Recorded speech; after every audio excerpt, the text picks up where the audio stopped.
네, 안녕하세요. 송 교수입니다. 이번 시간에는 앞서 우리가 배웠던 게 부사의 위치에서 부사가 문장 앞에 오는 거 우리 공부했잖아요. 그죠? 이번 시간에는 부사가 문장 중간에 올 때는 어떤 부사들이 문장 중간에 올까 하는 거 하고요. 또 어떤 부사들이 또 중간에 올 경우에는, 중간이라고 하면 문장의 길이가 기니까 어디 중간, 이게 좀 구체성이 필요하잖아요. 그죠? 그래서 어디에, 중간 어디에 올 수 있을까? 이제 요거 가지고 이제 설명을 좀 할까 합니다. 보면, 자, 봅시다. 문장 중간에 주로 오는 부사는 원칙이 좀 있어요. 어떤 중간이냐 하면, 중간에 오는 부사가 있을 때 어떤 원칙이 있냐 하면, 중간에 오는 부사의 특징이 뭐냐 하면, 부사는 특징이 뭐냐 하면, 주로 보면 동사를 수식합니다. 동사를 직접적으로 수식해요. 그래서 이 말은 뭐냐 하면, 동사 가까이 있다라는 겁니다. 동사에 바짝 붙여서 동사의 뜻을 이제 수식한다. 이렇게 이해를 하면 되겠어요. 중간에. 왜냐하면 동사가 문장 중간에 있으니까. 그래서 본동사만 있을 경우에는 부사를 본동사 앞에 위치시킵니다. 그래서 often 같은 동사가 본동사 swim 앞에 이렇게 해서 I often swim 이렇게 이제 문장을 만들 수 있는 거죠. 조동사가 있을 때는 조동사 뒤에 본동사가 나오잖아요. 그죠? 본동사가 나오잖아요. 그죠? 그래서 이 조동사와 본동사 사이, 엄밀히 말하면 조동사 뒤에, 여기에 부사가 위치를 합니다. 그래서 밑에 문장을 보면 He will never come back 이런 문장이 있을 때 will이 조동사잖아요. 그죠? 조동사고 이게 come이 본동사잖아요. 그죠?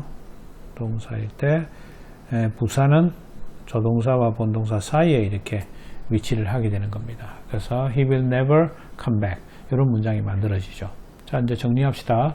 본동사만 있을 때는 중간에 들어가는 부사 같은 경우에는 본동사 앞에 위치시키면 되고, 조동사하고 부사가 이렇게 있을 때는 조동사하고 부사 사이에 이렇게 위치를 시키면 되고, 자, 비동사가 있는 경우에는 비동사가 본동사로 쓰이든 아니면 조동사로 쓰이든 상관하지 않고 비동사 뒤에다가 부사를 위치시키면 오케이, 아무 문제 없습니다. 그래서 보면 She is really innocent 이런 문장일 때 원래 문장은 She is innocent 이거잖아요. 그죠? 그래서 비동사 뒤에다가 really를 넣게 되는 거죠. 이 really가 innocent라고 하는 형용사를 이렇게 수식해 주게 되는 거죠. 자, 중간에 들어갈 경우도 우리가 앞서 한 것처럼 그렇게 복잡하지는 않지만은 어떤 부사가 중간에 들어갈까? 요거 이제 조금 더 한번 정리를 해봐야 될 필요가 있겠죠, 그죠? 그래서 한번 보고 봅시다.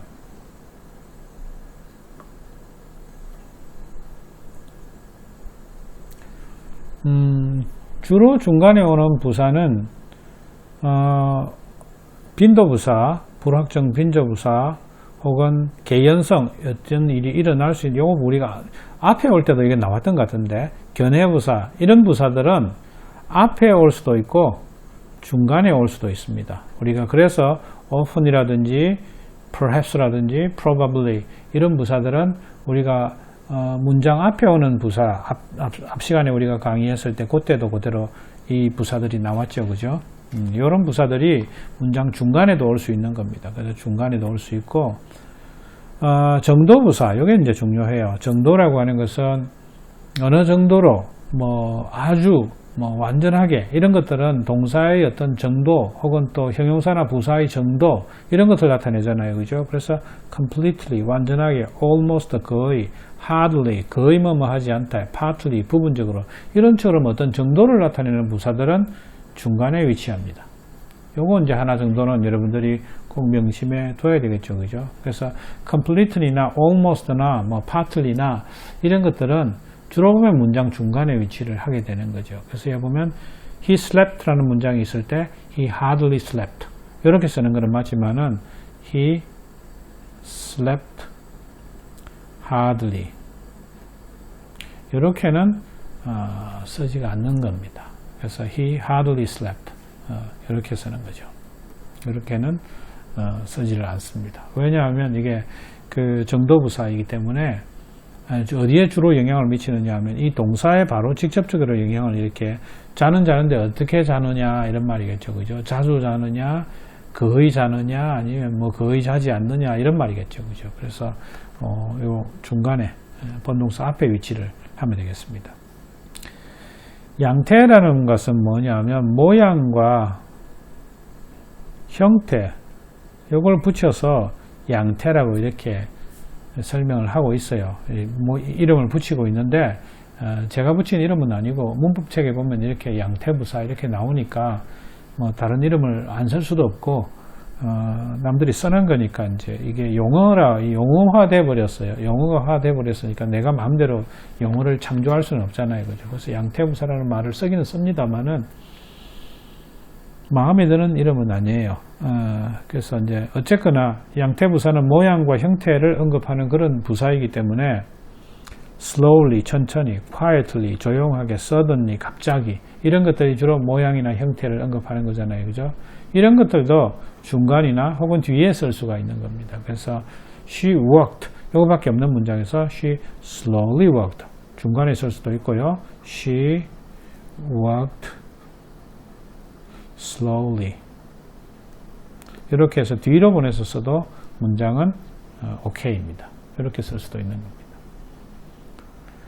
자, 이것밖에 없습니다. 이것밖에 없고 다른 거 뭐 복잡하게 우리가 하지 마시고 좋은 방법은 제가 여기서 예문 같은 거 하나씩 주고 있잖아요. 그죠? 이런 예문을 여러분들이 암기하시든지 아니면 여러분들이 예문을 머릿속에 담아뒀다가 이걸 조금씩 변형해서 써보는 것도 하나의 방법이 될 거라 이렇게 생각합니다. 어떻습니까? 그 문장 중간에 오는 부사의 종류는 뭐 앞에 오는 거에 비해서 조금 작죠. 그죠? 그리고 중간에 오는 부사라 하더라도 문장 중간이나 또 앞이나 혹은 뒤에도 올 수 있는 거니까 이걸 완벽하게 뭔가 이렇게 외워가지고 대응하겠다라고 하면 이게 뭐 짜증나고 힘들어서 안 돼요.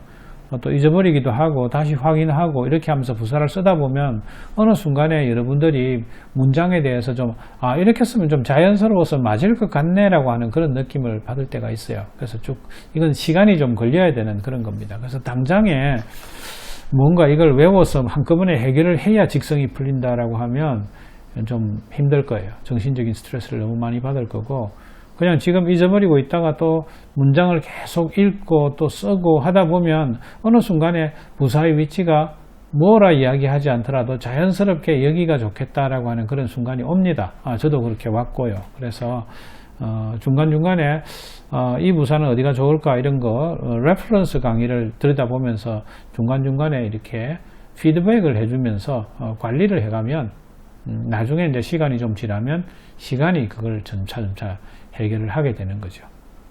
아시겠죠? 그죠? 자, 부사의 위치에 대해서는 저도 별로 좋아하는 강의는 아닌데 이게 뭐 깔끔하게 맞아떨어지는 그런 강의가 아니기 때문에 앞에 오는 부사, 중간에 오는 부사 이렇게 강의를 했습니다. 다음 시간에는 부사가 뒤에 올 때, 문장 뒤에 올 때를 가지고 강의를 하겠습니다. 수고했습니다.